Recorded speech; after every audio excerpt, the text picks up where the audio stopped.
जय जय मिथिला। स्वागत है अहाँ सबके हमर वीडियो में।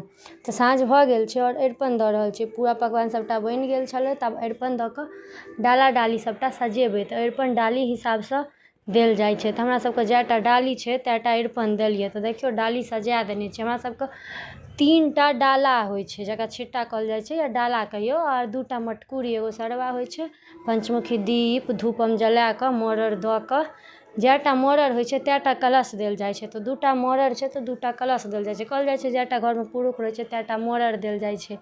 तो हमरा घर में 2 गोटा छै, हमर पप्पा हमर भाय। ताहि दुआरे आब चौठी चाँद के हाथ उठायल जे जाइ छै से हाथ उठा रहल छै। जहन हाथ उठायल भ जेतै तहन सबटा के उसरैग तुसरैग देल जेतै। तो देखियो हम अहाँके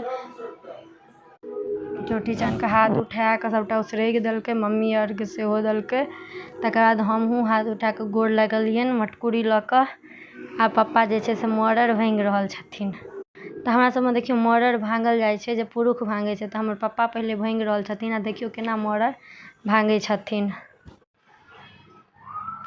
तकर बाद हमर भाय भांगते। तते फूल हम सब दऽ देने रहियै ने जे फूल हटबै में कनी टाइम लागि गेलै।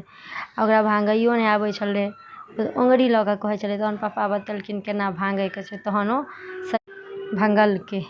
तकर बाद कलश से सबटा छीट छाटि द के तहन सबटा छीट छाटि देलकै। कलश वाला पानि के पप्पा छीट देलखिन। तकर बाद हमरा सबके मैया कहै छलै जे ओते बैठे के से जे मोरर देने छै से खाय, मतलब जे देल जाइ छै खीर से खाय लए, ताहि दुआरे ओतहिए बैठ के खाइ छथिन। हमरा सबके